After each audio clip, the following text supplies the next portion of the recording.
Hey there, you're listening to the Girls Talking Life podcast, and I'm your host, Johanna. If you're like me, you love time with friends. I always leave feeling encouraged, inspired to try something different, or I've learned something new. So why not continue to grow even when we can't be with our girlfriends? We're not made to do life on our own. So in each episode of this show, I'll bring you a girl and her story to give you refreshing ideas to stir your soul. Let's walk this road together. Are you ready to talk life? Hey friend, you are listening to week 10, the final episode of the Summer of Friendship series. Last week, guest host Sarah Westfall talked about celebration over comparison. If you haven't listened yet, I encourage you to press play on that one. It is so good. And if you haven't connected with Sarah, be sure to visit her little corner of the internet, sarahewestfall.com, and sign up for the shelf for more of her poetic words on faith and belonging. Today, we are wrapping it all up.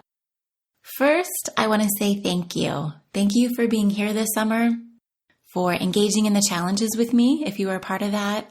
And most of all, thank you for prioritizing your friendships. It is so important for us to be in community.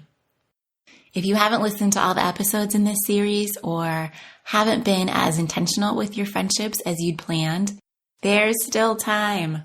There's no end date on this. In fact, this is just the beginning. I strongly encourage you to think about how you're going to take the friendship momentum that you've gained here and keep it going into the fall.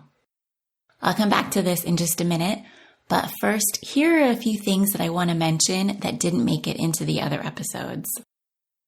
One thing that's been on my mind lately is how quickly we can be to dismiss someone who doesn't agree with us. A pastor I listen to says, "We as the body of Christ are called to unity, but not uniformity. We don't have to see eye to eye on every single thing.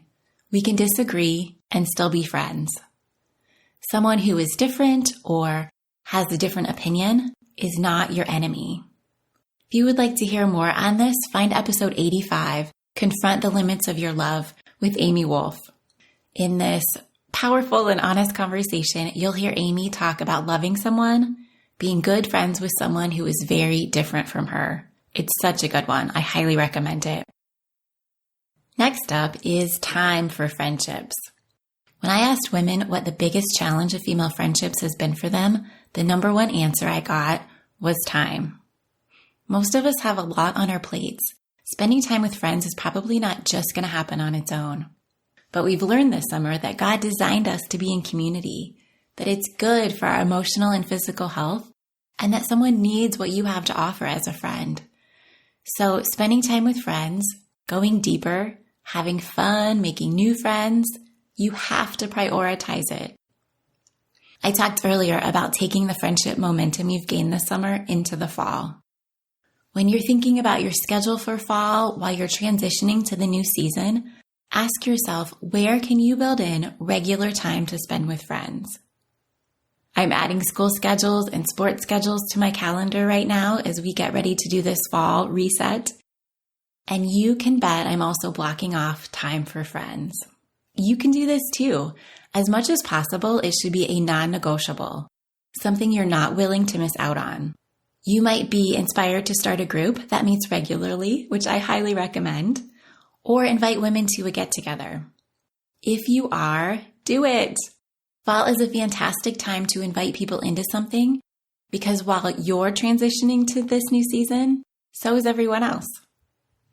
If you feel like you could use some more guidance in this area, I have created a virtual mini course to help you with this very thing. It's called The Gathering Project, and I will give you the special ingredients you need to plan, prep, and gather with your girlfriends, old or new. You'll plan your gathering from start to finish, including defining the purpose, naming who it should include, choosing the type of gathering you'll have, and where best to have it. You'll also get ideas for adding special elements to make it meaningful. This mini course is self-paced, so you can work on it when it's best for you. It'll take about 15 minutes a day for 5 days, but this is a community round, so we'll all start together on September 5th. This is the last community round I have planned, so jump in and let's do it together. Even if you don't have a gathering in mind, you should still join us. I guarantee there is something worth celebrating, and women in your life that would love to do it with you. As you'll learn on day 1, you can ask questions like, what do I need right now? Or what sounds fun? Plus, I will give you lots of ideas for gatherings along the way. Find all the details and save your spot at girlstalkinglife.com/thegatheringproject. I'll have that link in the show notes for you too. Let's keep the momentum going. We're not made to do life on our own. I want you to cultivate community, create meaningful connections, and build lasting friendships that glorify God's kingdom. Thanks so much for spending the summer with me growing in our friendships. In 2 weeks, I'll be back with my traditional interview-style show, and I will be talking with Tara L. Cole about prayers for the school year. If you are a mom, or if you know any kids at all, this is a must listen. I'll see you then.